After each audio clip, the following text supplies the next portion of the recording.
큰 기대를 가지고 높은 그 빌딩 전망대에 이제 올라가거나 힘들게 높은 산 정상에 올라갔는데 구름이나 미세먼지가 잔뜩 끼어가지고 그 풍경을 보지 못하면 너무 아쉽잖아요. 근데 우리가 비행기 값 들여가지고 큰맘 먹고 스위스 알프스까지 갔는데 만약에 그랬다면 얼마나 아깝겠어요. 근데 날씨나 먼지를 우리 마음대로 조정할 수 없으니까 뭐 잘 보이면 더 좋고 잘 보지 못하면 이렇게 더 아깝습니다. 팔복산 기도회에서 요한복음 고난주간 큐티를 하면서 기도를 했습니다. 오늘 이제 그 정상에 올랐는데요. 팔복산 정상에서는 무엇을 봐야 대박일까요? 바로 부활하신 주를 봐야 합니다. 오늘 본문에 막달라 마리아가 부활의 주님을 보고 내가 주를 보았다고 외치는데요. 오늘 여기 오신 분들, 특별히 처음 오신 VIP 여러분, 말씀을 통해서 내가 주를 보았다, 내가 부활하신 주님을 만났다고 고백하시는 기적이 일어나길 축복합니다. 주님을 만나는 것이 모든 것의 해답이기 때문이에요. 그래서 마리아가 어떻게 내가 주님을 보았다고 했는지 우리도 오늘 그 과정을 따라가 보십시다. 첫째는 문제 때문에 울 때 의외의 천사를 만납니다. 10절 11절이에요. 이에 두 제자가 자기들의 집으로 돌아가니라. 마리아는 무덤 밖에 서서 울고 있더니 울면서 구부려 무덤 안을 들여다보니 10절부터 1절부터 이제 그 9절까지 얘기를 좀 하면은 두 제자는 이 베드로와 요한이에요. 베드로는 예수님의 수제자이고 요한은 예수님이 사랑하시는 제자예요. 막달라 마리아를 비롯해서 예수님을 따르던 여인들이 예수님 시신에 향품을 바르려고 주일 새벽에 무덤에 갔거든요. 그런데 무덤을 막았던 돌문이 열려 있는 거예요. 그러니까 막달라 마리아는 누군가 예수님 시신을 훔쳐갔다고 생각했죠. 왜냐하면 유대인들이 예수님을 죽도록 미워했으니까 죽은 시신도 무덤에 편히 누워있는 꼴을 보지 못할 거라고 생각한 거예요. 그래서 이제 너무 놀라서 베드로와 요한에게 달려가서 알려줬어요. 우리가 어떤 힘든 일이 있어도 교회 지체에게 알려야 되는 거예요.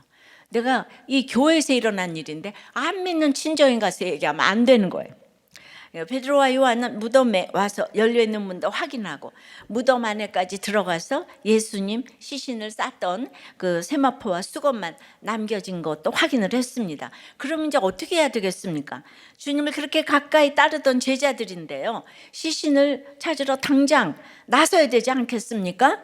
그런데 이 제자님들이요 놈들에서 님들로 성격, 그냥 자기들의 집으로 돌아갔어요.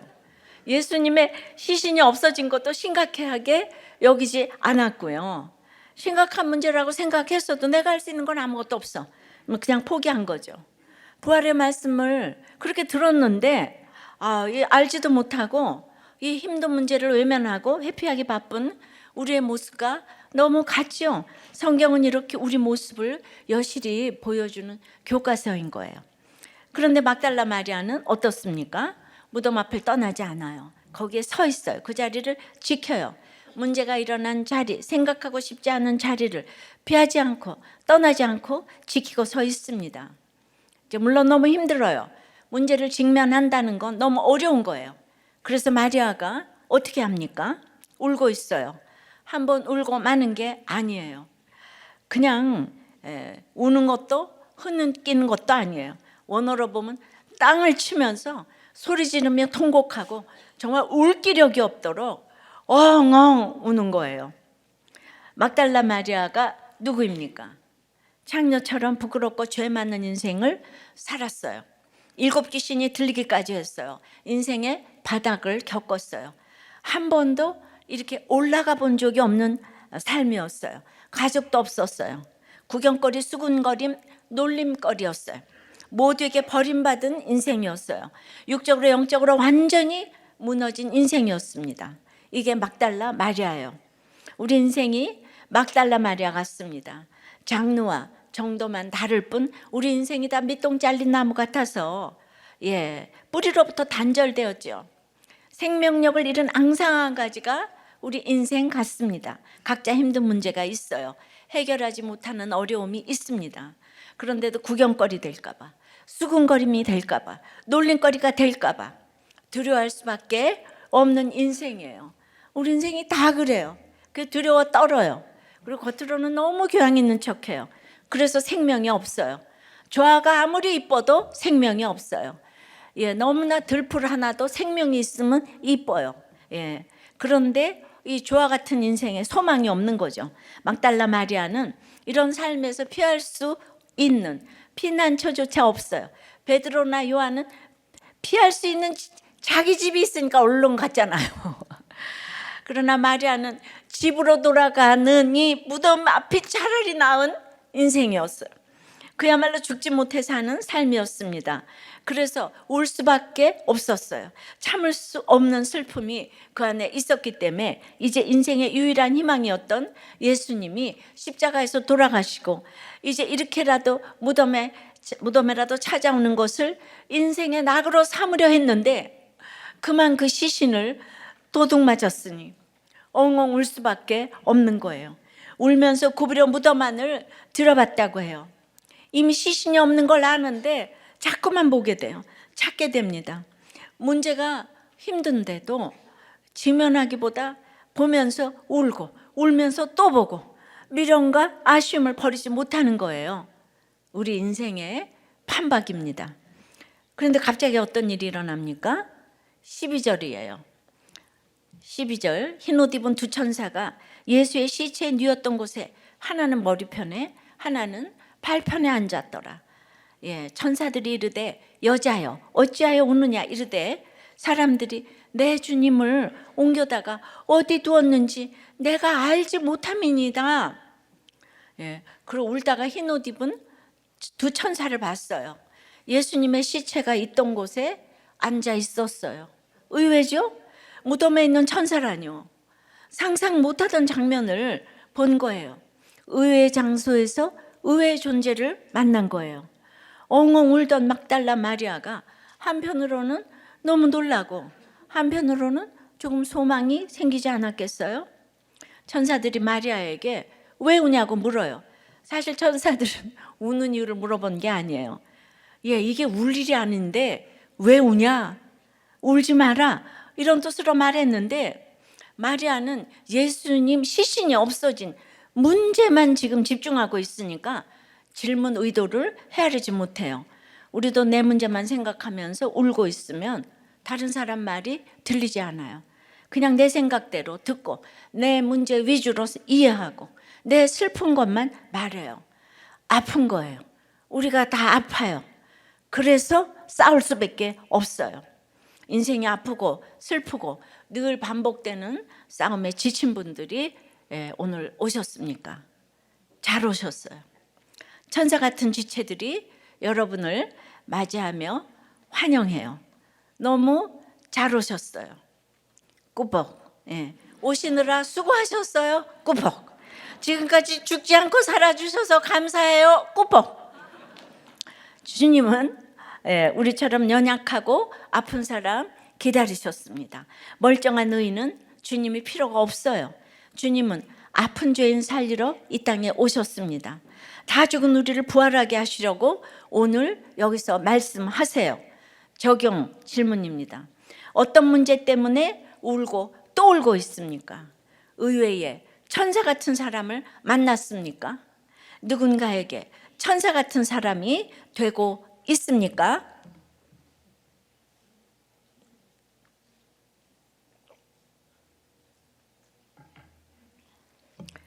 자, 내가 줄을 보았다. 첫 번째 뭐라고요?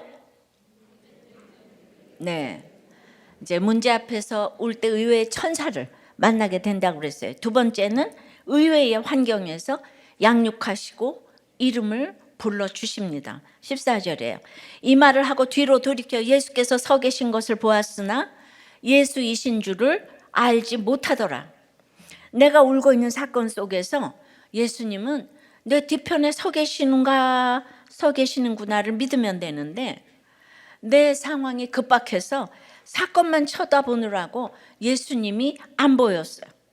보려고 돌이켰지만 내 힘으로 돌이키니 예수님이 안 보였어요.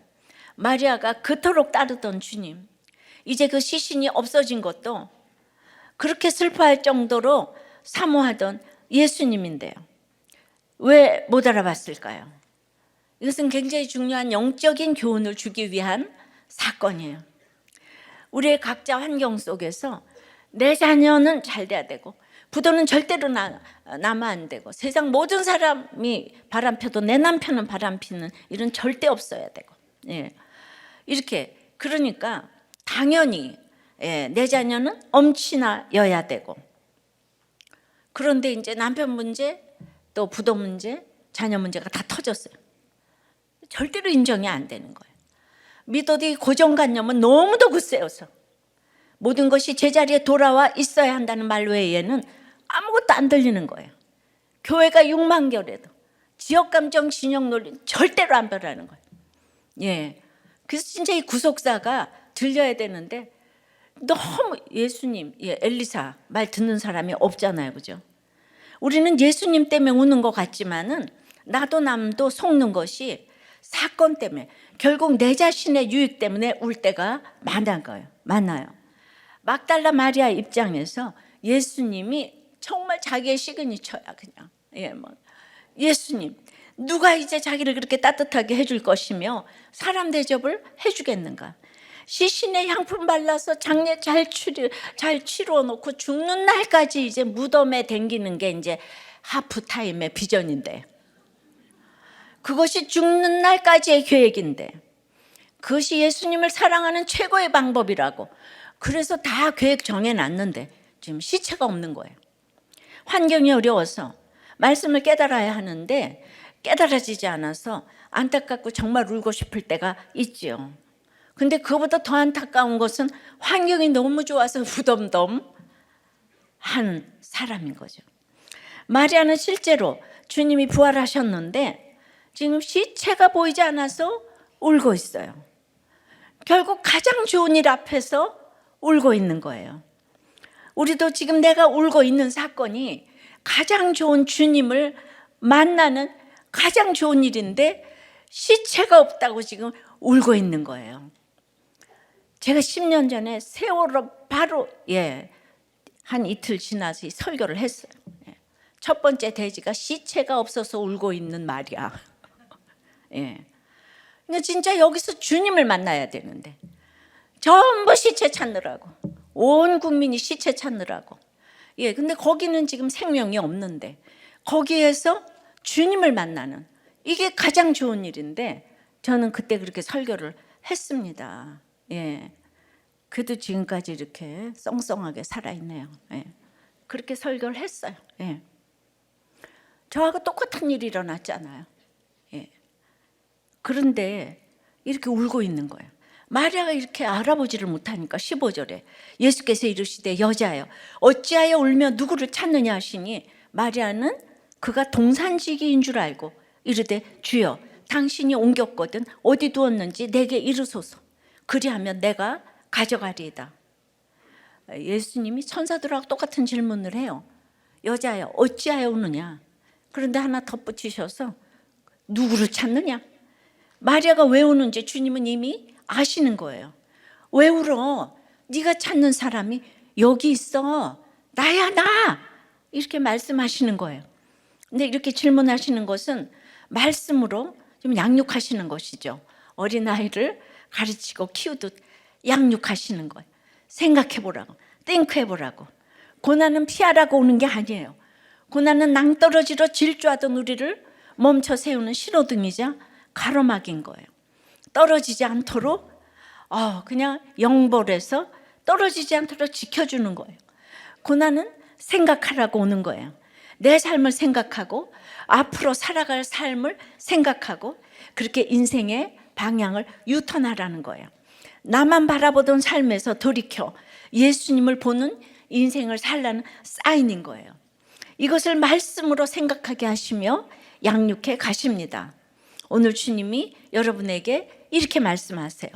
여러분이 찾던 것이 무엇이든 결국 우리가 주님을 만나야 합니다.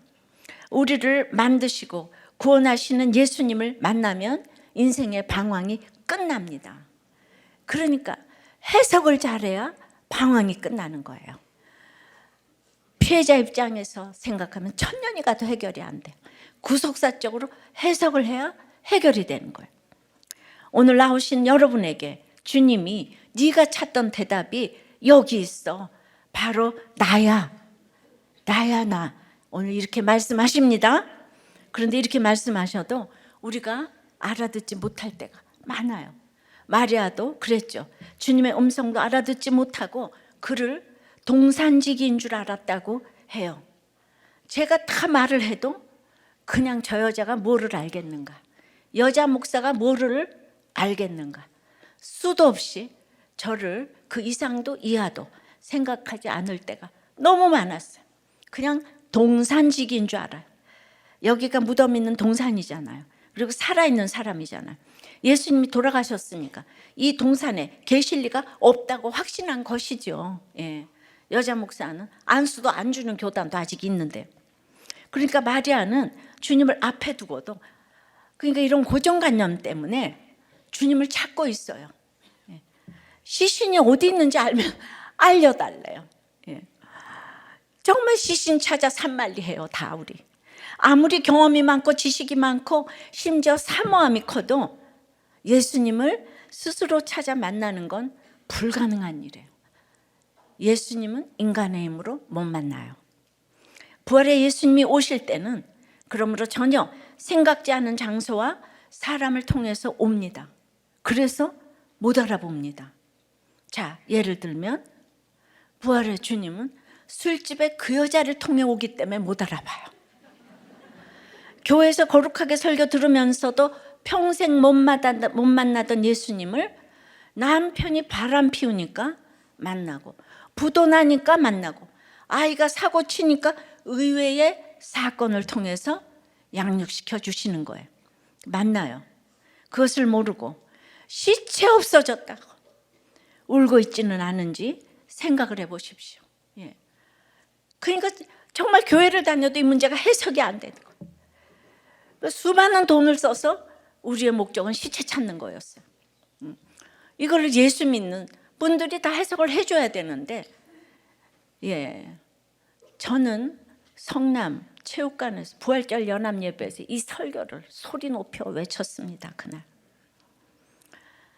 예수님이 십자가의 고통에서 쓸개탄 포도주는 받지 않으시고 신포도주는 받으시는데, 똑같은 포도주인데 그 같은 고통 가운데서 어떻게 분별하시고 쓸개탄 포도주는 안 받으셨는지 놀라면서 십자가는 착한 것이 아니고 마지막까지 분별이라는 생각을 다시 합니다.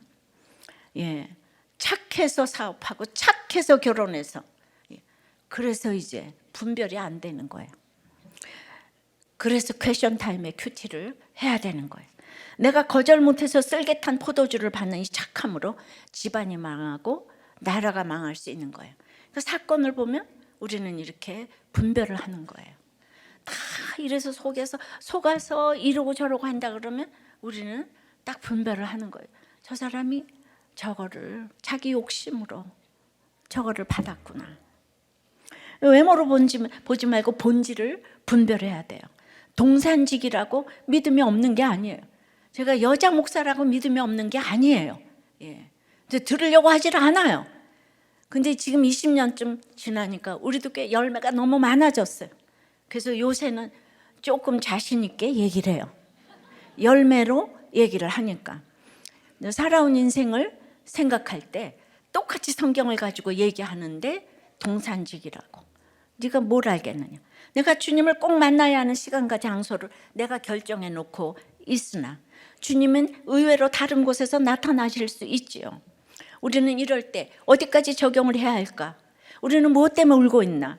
우리도 마리아처럼 이 좋은 일에 예수 만나는 일에 울고 있지는 않은지요. 남편의 문제나 자식 문제나 돈의 문제나 질병의 문제나 내가 그곳에서만 찾아야 하는 주님이 안 보인다고 울고 있지만, 지금 내가 우는 사건이 마리아를 보니까 주님을 보는 일에 내가 울고 있구나 라고 적용을 하셔야 합니다.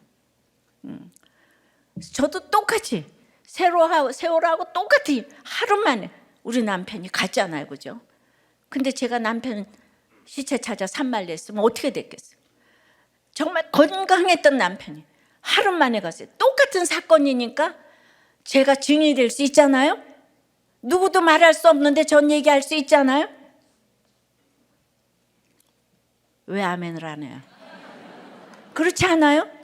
네. 그 똑같은 사건을 가진 사람이 얘기할 수 있는 거예요. 근데 제가 동산직이라고 제 얘기를 아무도 안 듣는 거죠. 제가 해석을 했는데. 그럼 어떻게 예수님을 만날까요? 16절입니다. 예수께서 마리아의 하시거늘 마리아가 돌이켜 히브리 말로 라보니 하니 이는 선생님이라는 말이라. 예수님이 마리아 이름을 부르세요. 마리아야. 그러자 비로소 마리아는 예수님을 알아보고 라보니라고 화답해요. 예. 아직 선생님 수준이지만은 예수님의 시신이 없어져서 울고 어떻게 찾나 걱정을 했는데 살아계신 예수님을 이제 만났어요. 14절에는 내가 내 힘으로 돌이키니까 예수님이 안 보였어요.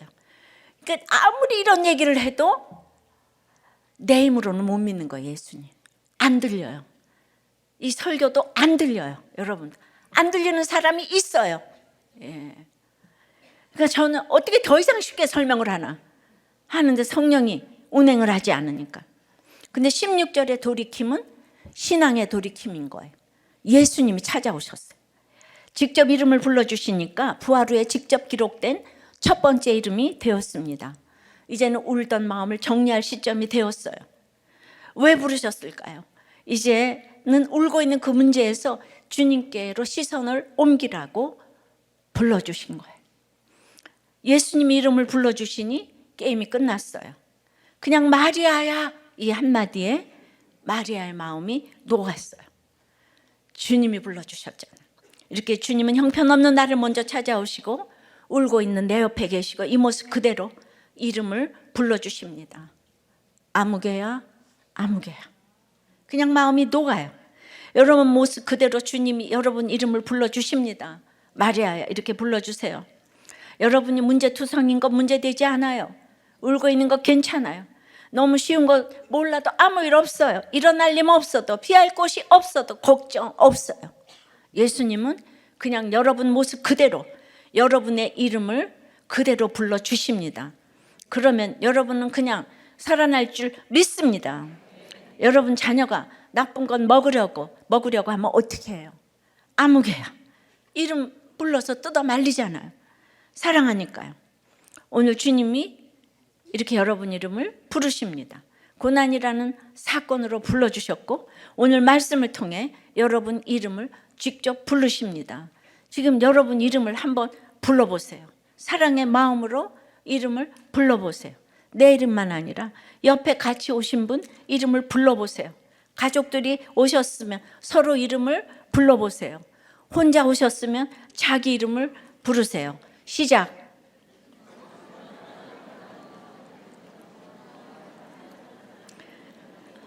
여기서만 부르고 끝나지 마시고요. 집에 가서도 계속 이름을 부르시기 바라요. 예. 저는 이렇게 남편이 다정하게 이름을 불러준 적이 없는 것 같아요. 예. 그러니까 어떤 남자가 불러줬으면 따라갔을 것 같아요. 예. 예. 그러니까 그렇게 스윗한 거예요. 그렇게. 예. 주님이 불러주시는 이름인 줄 믿습니다. 적용 질문이에요. 하나님이 여러분의 이름을 불러주신 고난과 말씀은 무엇인가요?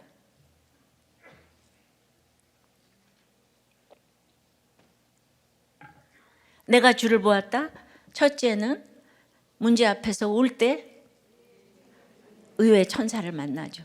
두 번째는 의외의 환경에서 양육해 주시고 이름을 불러 주십니다.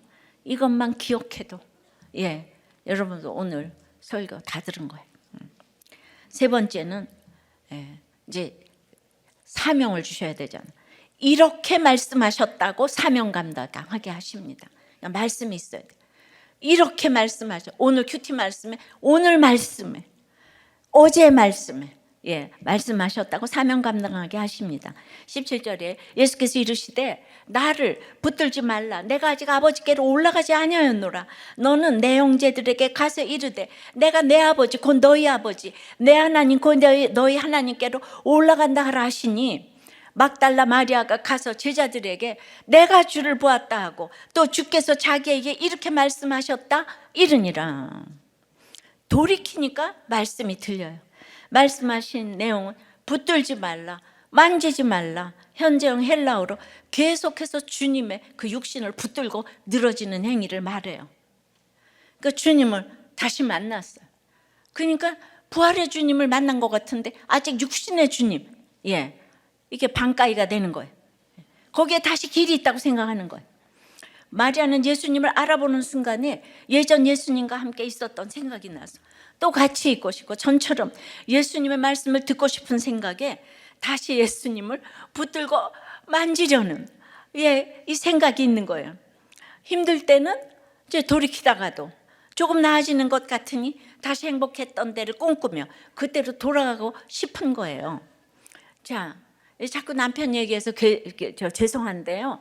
남편의 외도나 또 여자의 외도나 같은 거죠. 아내의 외도는. 울며 주님께 양육받고 주님을 만났어요. 남편을 초청했더니 남편이 와서 정신을 차렸어요. 그러니까 남편이 정신을 차리니까 사명을 딱 놓아버리고 옛날에 하던 대로 그냥 남편 그냥 붙들고 그냥 놀러 다니고 싶은 거예요. 예배고 목장이고 교회고 주님이고 다 떠나도 남편만 있으면 그저 좋아요. 이게 남편 사랑이 아니에요. 망하는 거예요, 그거. 이게 바로 육적으로 붙들고 늘어지는 거죠. 이제는 새로운 부활의 가치관을 가지고 이타적으로 살라는 것인데, 이타적으로 살아 여기까지 가야 하는 거예요. 제자들에게 가서 내가 주를 보았다고, 자기에게 이렇게 말씀하셨다고 전하고 사명을 감당하라 이렇게 하는 거예요. 근데 제자들은 못 알아듣고 도망가고 팔아먹고 흩어졌지만 창녀 마리아는 무서움보다는 죽음보다 강한 사랑을 가지고 무덤에 가서 울다가 주님을 보았어요. 만났어요. 사명을 주셨어요. 이렇게 막달라 마리아가 내가 주를 보았다고 처음 전도 간증한 곳이 어딘가 하면은요, 기라성 같은 예수님의 제자들이었다는 것 아니겠습니까? 아이러니컬하죠. 제가 우리 집에서 처음으로 남편이가 온통 그냥 장례식 하니까 모든 목사님들이 다 와서 예배를 드려주셨는데 제가 이렇게 그때 간증을 했다니까요. 아유, 정말 말씀이 응하는 사람이에요. 뭐 진짜 어떻게 정말 입이 없어 말을 못해요. 어제 요한복음 19장 마지막은 다 이루었다로 예수님의 이 땅에서의 사명을 이제 완수하셨다고 했어요. 그런데 성경을 응하게 하려 하사 이 모든 일을 다 이룬 후에 성경을 응하게 하려 하사 목이 마르다고 하셨어요. 내 인생의 결론은 성경이 이루어지는 것이고 마지막까지 해야 할 일은 성경의 목이 말라야 한다는 거예요. 근데 우리는 끝없이 세상의 목이 말라요. 예수 믿으면서도 정욕의 자랑의 세상의 안목에 목이 말라요. 야망에 사역을 해도 야망에 사역에 선교에 설교에 목이 말라요. 그러니까 성경을 응하게 하는 삶이 최고의 전도요, 양육이요, 정말 상담이요, 삶이에요. 이제 뭘 해야 합니까? 부활하신 주님의 증인이 돼요. 내가 주를 보았다고 외쳐야 합니다. 적용 질문이에요. 놓치고 또 놓쳐도 또 붙들고 싶은 이 육신의 즐거움은 무엇입니까? 내가 산수갑산을 가도 예수를 믿고 뭘 해도 나는 이걸 못 놓치겠어. 내가 듣고 싶은 가장 기쁜 소식은 무엇입니까? 부활하신 주님을 보았습니까? 부활이 내게 가장 기쁜 소식입니까? 여전히 남편, 자녀, 아내, 돈 이런 것들이 기쁜 소식입니까?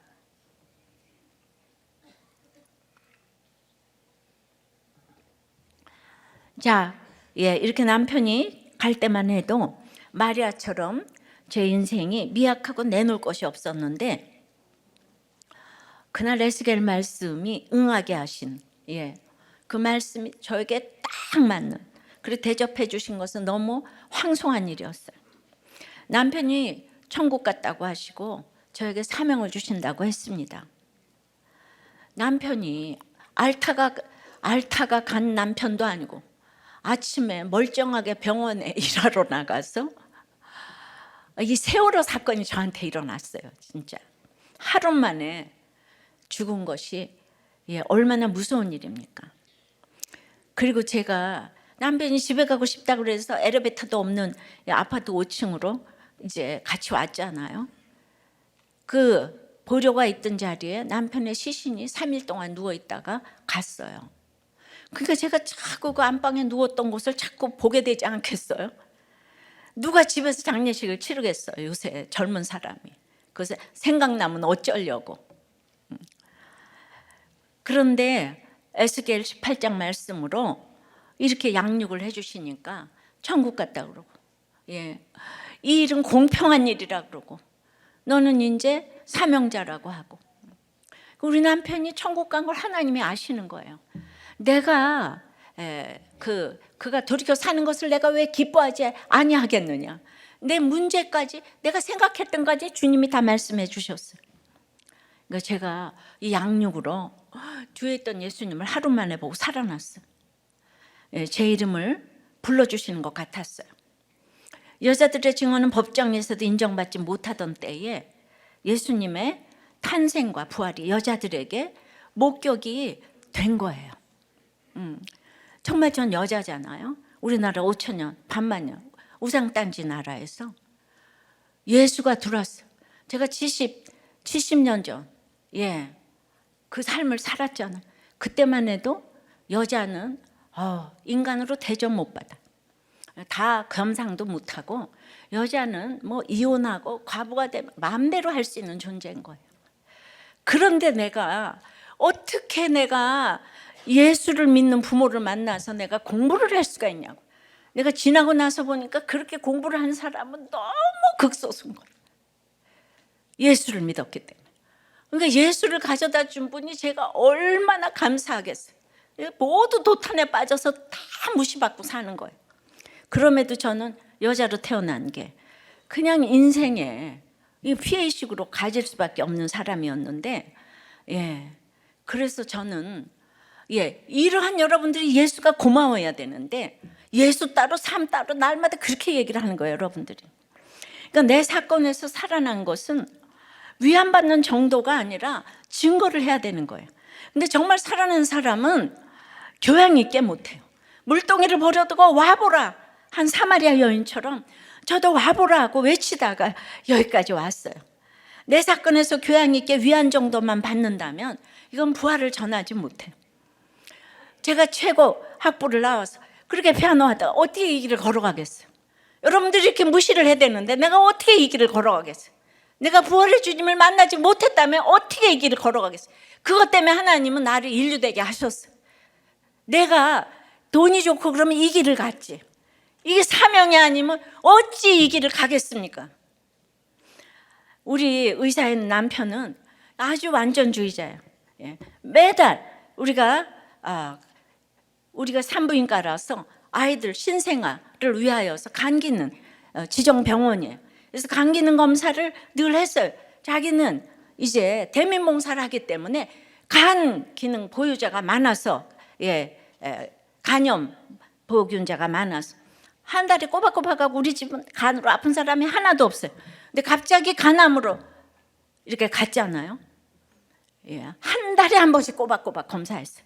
인간의 생사화복은 의사가 아니라 오직 하나님만이 주장하십니다. 그래서 아침에 멀쩡하게 병원 나갔다 하루도 안 된 상태에서 뇌사 상태로 앰뷸런스 타고 아파트 5층으로 왔어요. 그리고 자기 말대로 잠시 후에 천국에 갔습니다. 내가 이 땅에 소망을 두고 살았다면 내가 믿는 예수님이 얼마나 이상한 분이냐고요. 갑자기 졸지에 예수 잘 믿다가 남편 없는 이제 과부가 됐어요. 남편이 근사하게 믿어서 나를 폼나게 해주었으면 좋았으련만. 그날 구원이 돼서 울고 또 해석이 안 돼서 이제 울었어요. 이미 예수님은 내 뒤에 서 계시는데 나는 남편의 구원을 위해서 생명을 내놓았는데요. 그런데 왜 내 목숨이 아니고 남편의 목숨인 거예요. 저는 그렇게 기도한 적이 없는데요. 너무 이상하지 않아요, 주님? 하루 종일 생각하고 울고 또 울었는데, 그날 제가 병원에서 남편의 영접 신방을 받아내고 그리고 집에 왔잖아요. 집으로 왔다가 천국 갔는데 제가 병원으로 안 돌아갔어요. 그래서 그날 아침에 말씀을 저녁에 그 문갑 위에 있는 큐티 책하고 성경을 통해서 그날 밤에 오늘 말씀은 도대체 뭔가, 그리고 제가 폈어요. 여러분, 이사만 가도 성경을 안 보고 여행만 가도 안 보는 이 성경, 남편의 시신 앞에서 그날 말씀을 펴들었어요. 이게 성경이 응하는 사건인 거예요. 그날 에스겔 18장 말씀 그대로 말했던 것처럼 공평하신 하나님이라고. 이제 내가 왜 악인의 죽는 걸 기뻐하겠냐, 그가 돌이켜서 사는 걸 내가 왜 기뻐하지 아니하겠느냐, 그거 헤아리고 돌이켜 떠났으니 정령 살고 죽지 아니하리라. 이 하나님의 살았고 운동력 있는 말씀, 이거 양육을 해주시니까 제가 그냥 그 양재야 이렇게 불러주신 음성으로 들리는 거예요. 넌 누구 찾니? 어찌해서 울고 있니? 에스겔 선지자도 하루아침에 아내를 데려갔단다. 슬퍼하지 말고 눈물을 흘리거나 하지 말며 죽은 자들을 위하여 슬퍼하지 말고 조용히 탄식하며 수건으로 머리를 동이고 표징의 선지자가 되라. 이런 말씀을 주셨어요. 너무 하루도 안 된 시간에 일어난 일이 파노라마처럼 지나가서 어떻게 세상 사람들이 다 이렇게 해석이 안 돼요. 그런데 이제 제가 어떻게 하여 여기까지 이렇게 사명을 받고 올 수 있었는가? 그 사건에서도 제가 회개를 했기 때문에. 남편이 갔는데 그냥 하나님 나를 위로하시는 게 아니고 너무너무 인생 최대의 회개를 하게 하신 거예요. 제가 가장 회개한 것은 나의 그 얄팍한 믿음인 거예요. 나는 남편 때문에 주님을 만났어요. 그럼에도 이 세상에 가장 힘든 사람이었어요. 그래서 이 남편이 변하기만 한다면 이 세상에는 바뀌지 않을 사람이 없다고 생각을 했어요. 그래서 너무 간절하다 못해 주님을 너무 사랑한다고 생각하고 난 지금 죽어도 여한이 없다고 생각해서 남편의 구원을 위해서 내가 생명을 내놓았어요. 내 생명 걷어가셔도 남편 구원해달라고. 그러니 저 같은 믿음이 어디 있겠어요. 저는 그냥 당연히 제가 이 세상 믿음이 제일 좋은 줄 알았죠. 그런데 글쎄 남편이 간암으로 쓰러진 지 하루 만에 천국에 간 거예요. 이 의가 하늘을 찌르는 이 남편은 도저히 나는 회개할 것 같다는 생각이 안 들었어요. 왜냐하면 우리 남편 자체가 효자예요. 바람도 안 펴요. 아이들한테도 너무 다 잘해요. 그런데 힘들다니까 이해가 안 되죠. 근데 정말 이런 분이 제일 힘든 거예요. 죄라도 좀 있고 좀 이래야 될 텐데 나보다 항상 훌륭해요.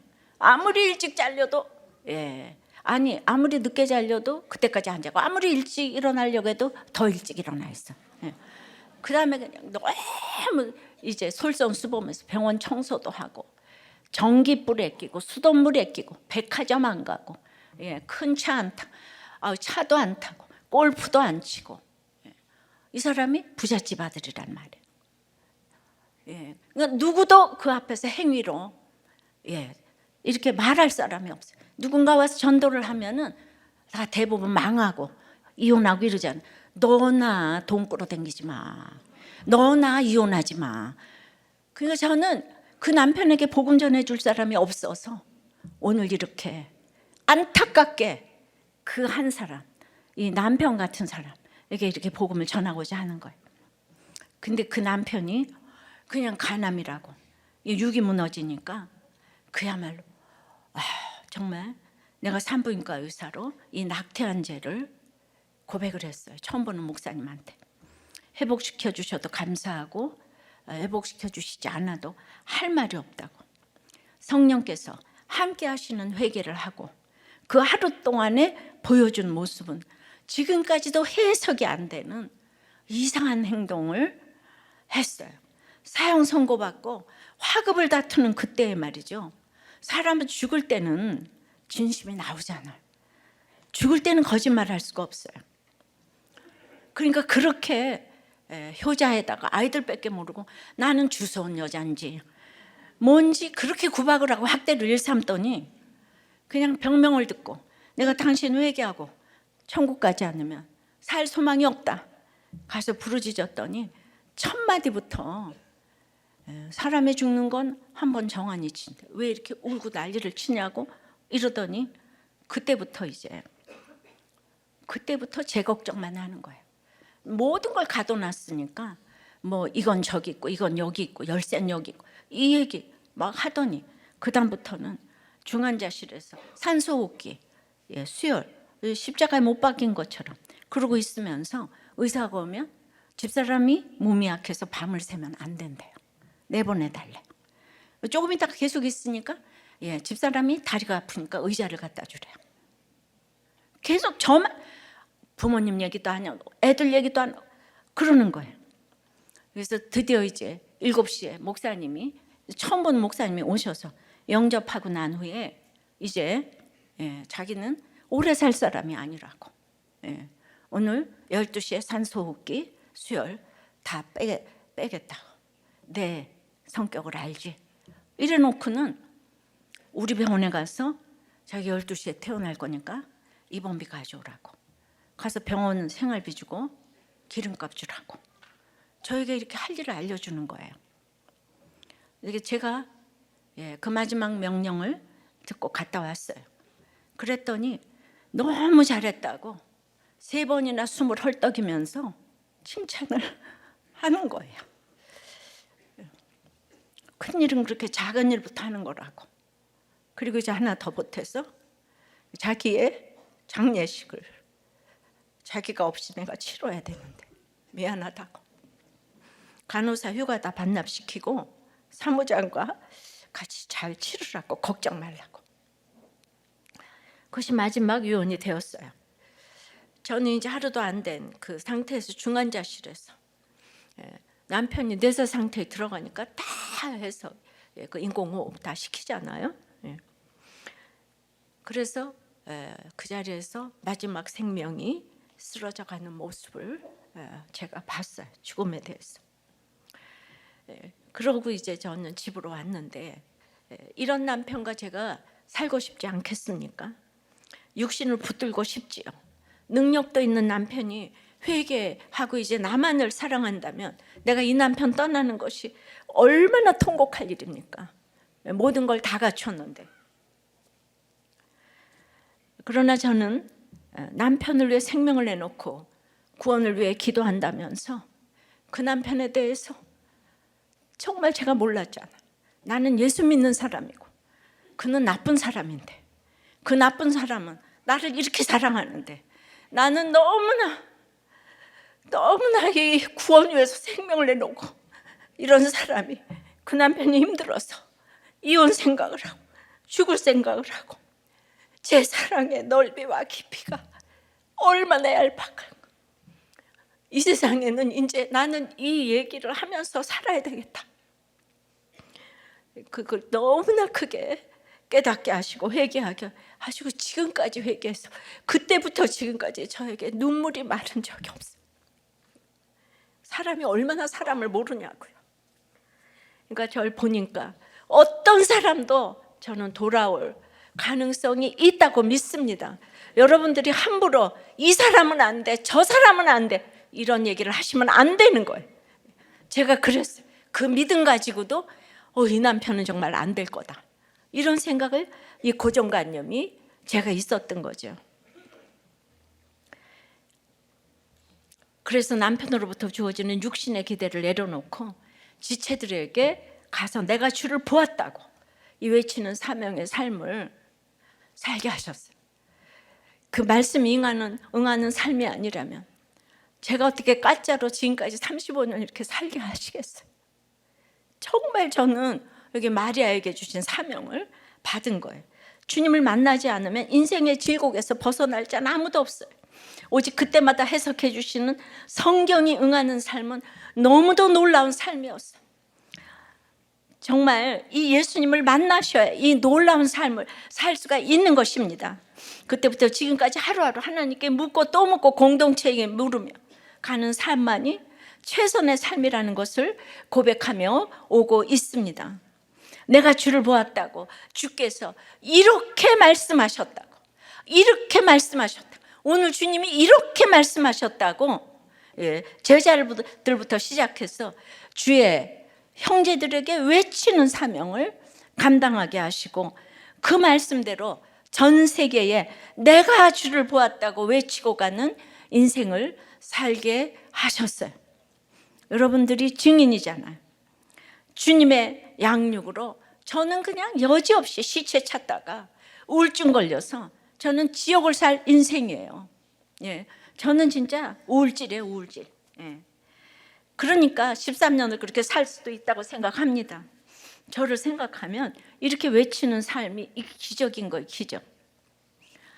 그러니까 내가 해석이 잘 돼야 해결이 돼서 사명으로 나갈 수가 있는 거예요.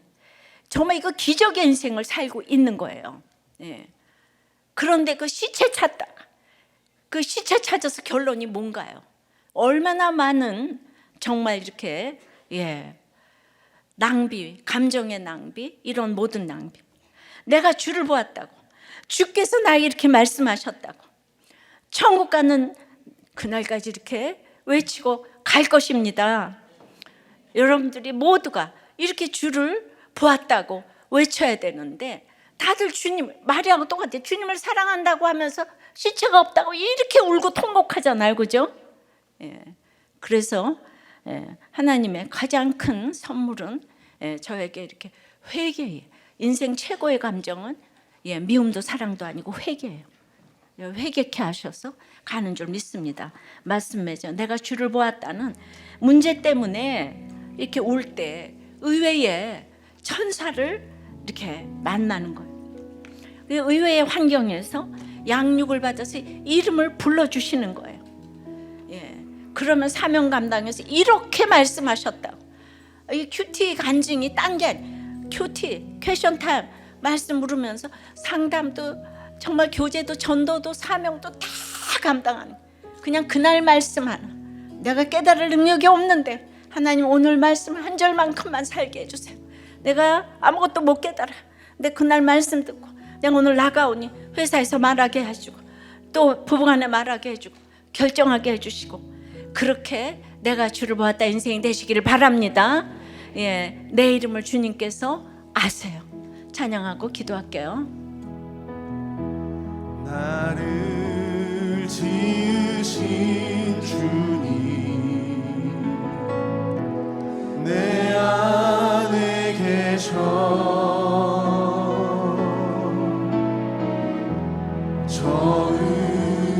처음부터 내 삶은 그의 손에 있었죠.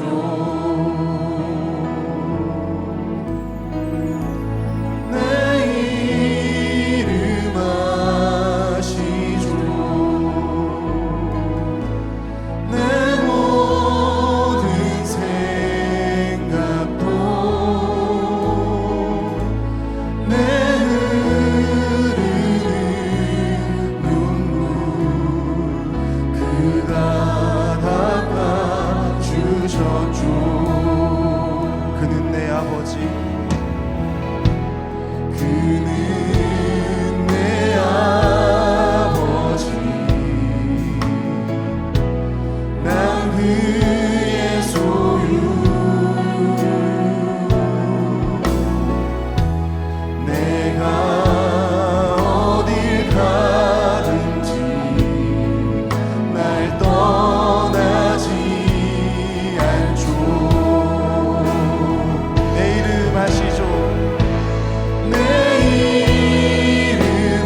문제 때문에 울지 말고 그 내 앞에 계신 예수님을 보게 해달라고 기도하십시다. 의외의 환경인 배우자의 배신, 질병의 문제, 자녀의 문제 등에서 양육을 받고 주님이 불러주시는 그 이름을 듣고 돌이켜 주님을 보게 해달라고 기도하십시다. 이제 이렇게 말씀하셨다고 사명 감당하는 인생 되게 해달라고, 나라와 교회를 위해 이론론의 믿음을 가지고 우리가 믿음 따로 삶 따로가 아니라 분별을 잘하여 사람 보는 눈이 있게 해달라고 다 같이 주님 부르고 기도합니다. 주여, 주여 하나님 아버지, 아버지 내 이름을 불러주신 그 은혜를 아버지 기억하게 하여 주시옵소서. 하나님 아버지, 우리 삶에서 하나님 불러주신 그 은혜를 따라 하나님 이런 너의 삶으로 하나님 아버지 우리 모든 상황과 환경 속에서 주님을 찾고 부르는 아버지 내가 있게 하여 주시옵소서. 하나님 나의 상황으로 인하여서 누구를 것이 아니라 나의 뒤에서 여전히 계시며 하나님 나를 내 이름을 불러주시는 주님을 바라보게 하여 주시고 하나님 그로 인하여서 하나님 우리가 이제는 사명의 길로 하나님 아버지 환경을 떠나 사명의 길로 나아가는 아버지 내가 아버지 우리에게 있게 하여 주시옵소서. 하나님 내 있는 모습 그대로 주님 앞에 나아가기 소망합니다. 하나님 아버지 나를 불러주신 그대를 따라가게 하여 주시옵소서. 주님을 바라보게 하여 주시옵소서. 주님을 이 또한 만나는 삶이 아버지 온전히 될 수 있도록 아버지 역사하여 주시고 하나님 아버지 그래서 주님을 바라볼 때 하나님 우리 삶을 한번 다스리시는 인도하시는 주의 역사하심을 보며 하나님을 누리며 아버지 기쁨으로 주님을 따라가는 삶이 될 수 있도록 아버지 도와여 주시옵소서. 주님 그 음성에 귀 기울이게 하여 주시고 하나님 아버지 그래서 아버지 주님 나에게 주시는 참된 평안과 아버지 평강의 은혜가 우리 삶 가운데 임할 수 있도록 아버지 역사하여 주시옵소서. 주님 인도하여 주시옵소서. 아버지 하나님, 이렇게 살아오면서 매 순간마다 성경이 응하는 인생을 살게 해주셔서 감사합니다. 주님, 참으로 주님을 사랑한다고 목숨을 내놓고 남편의 구원을 원한다고 했지만 제가 얼마나 정말 저의 그 사랑의 넓이와 깊이가 그 얄팍한 것에 대해서 제 자신에 대해서 정말 절망을 할 정도로 나는 정말 아무것도 할 수 없구나. 내가 입으로만 구원을 외치는구나. 입으로만 사랑을 외치는구나. 저는 남편의 마지막 그 하루도 안 되는 삶에서 보여준 것이 제가 평생 회개할 제목이 되었습니다. 그래서 날마다 저는 자신이 없습니다. 늘 아직도 입으로만 설교하고 입으로만 사랑합니다. 그래서 하나님이 저를 용서해 주시기를 날마다 기도합니다. 왜냐하면 제가 하는 일을 제가 아직도 모르기 때문이에요. 얼마나 놀라운 그날의 경험이, 우리가 사람은 인간의 힘으로는 예수를 못 믿는 것이에요. 그런데 날마다 옳고 그름을 따지며 이래서 안 되고 저래서 안 되고 이런 모든 것들이 얼마나 착함이 악함이고 우리가 끝까지 분별을 해야 하는데, 주님, 저의 착함으로 예수 믿었던 모든 것들이 박살나는 그날의 일을 통하여서 이제 천국 가는 그날까지 제가 회개를 해도 또 모자라 인생을 이렇게 주님의 양육으로 제가 살게 하셨습니다. 우리 인간 최고의 감정이 회개라고 하는데, 주님, 오늘 저희들이 여러 가지 너무나 힘들고 어려운 문제를 가지고 이 자리에 왔습니다. 주님, 세월호 문제보다 더 힘든 문제가 이 세상에 어디 있겠습니까? 그러나 그것이 내 앞에 계신 주님을 보는 일인데 다들 시체 찾느라고 인생 힘들어서 계속 슬퍼하며 끝까지 이 문제가 해결이 될 수가 없습니다. 오늘 이제 내가 나를 불러주시는, 오늘 참으로 마리아가 앞에 계신 주님을 보고도 모르고 동산지기인 줄 알고 네가 하는 말은 안 믿겠다고 하지만 오늘 주님이 마리아야 불러주셨을 때 마음이 녹았습니다. 오늘 여러분들을 이렇게 초청하기 원합니다. 아무개야, 내가 너를 안다. 내가 너를 안다. 이제 사명 감당하고 나가서 이렇게 말씀하셨다고 전해라. 너는 그런 사명이 있다. 이렇게 말씀하시는 주님의 초청을 오늘 여러분에게 하고 싶습니다.